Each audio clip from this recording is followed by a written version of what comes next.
Allez, je me trouve avec Fifi dans les stands du MRCB. Il a amené deux produits de folie, le karting, on va en parler tout à l'heure.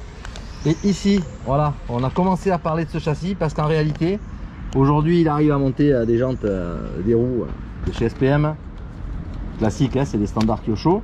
Mais il a fait une adaptation parce que sur cet ancien modèle, on avait à l'arrière, on le voit bien là, on avait un gros hexagone. Et en fait, les jantes classiques n'étaient pas du tout adaptées. Donc, qu'est-ce que tu as fait, Fifi, là? Comment tu as géré le truc? Alors, j'ai raccourci l'hexagone. J'ai agrandi le trou pour rentrer une pine de 3 bloquée avec des petites rondelles. Ouais. Là, il suffit juste de limer un peu pour le blocage. Voilà, la pointe. Pour le verrou. Et de limer ici doucement. Et on met un petit coup au pneu et ça passe. Ouais, voilà. Ça, c'est de la restauration vintage. Voilà. Hyper, ça claque en plus, c'est beau ça, voilà. Ça a marché là, tu vois. Là, j'ai fabriqué un petit châssis. Alors en fait, ce châssis support. Quand même, à l'origine, c'est un châssis Nitro. C'est un châssis thermique, hein, Nitro, c'est la XL de Serpent. C'est la dernière voiture avec laquelle je roulais en 1994, qui était en 4.2, parce que moi je voulais rerouler en 4.2 suspendu, ça n'existe plus les 4.2 incroyable, et tu nous en as fait une piste brushless. Voilà, exactement. Donc à l'avant, l'avantage c'est que les pneus standards d'aujourd'hui rentrent sans aucune modification. Ouais. Bon là, elle commence déjà à être... c'est une fusée de Vector parce que j'avais cassé, voilà.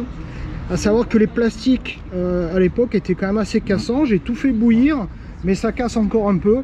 Donc voilà. Donc ça a transformé une Nitro XL de 1993 en brushless. Dernière course que j'ai fait, c'est à la Turbie en 94 en championnat de ligue. Voilà. Avec un moteur surpasse hobby parce que c'est un 4268 en 2200 kV. Je vais le changer parce que c'est comme la voiture est lourde, je vais passer en 2004 full sensor pour avoir un peu de boost. Xeroon XR8 Plus. Voilà.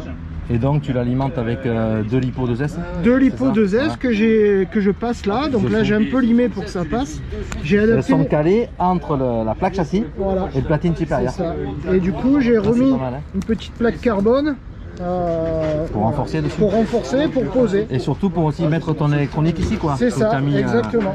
Ton récepteur. Parce qu'avant c'était creux, il y avait la place du cerveau de direction de gaz qui était creuse. Et là il y avait la place pour le bac d'accu qui était un bac d'accu linéaire. Astucieux et hyper design en fait, hein, parce que tu as gardé l'implantation du cerveau inversé, piste. Il est là, un petit là au profile. Voilà. Donc avec le saut de cerveau, il passe impeccable. Exact, nickel. Et alors les amortisseurs d'origine, on a des produits là qui ont 30 ans. Voilà, 30 ans, ça roule, c'est du Serpent. Et il a été, on va dire, restauré, modifié en brushless. On a quelque chose, un produit unique. C'est une pièce ici, une pièce unique. C'est mon plaisir de modifier les trucs. Il s'est fait plaisir, Fifi. Il a pris une carrosserie piste. Alors ça c'était, on va dire, chez SPM. Il y avait une production, une série avec cette couleur noir, vert, jaune fluo. Ça va lui donner un look terrible. Après là j'ai une carrosserie que j'ai adaptée. Ça c'est une vieille, alors ça là, elle est super belle. Et alors là, voilà, là. Alors il faut tout couper pour que ça rentre. La Breitling, ça c'était les stickers à l'ancienne. Avec les prises d'air.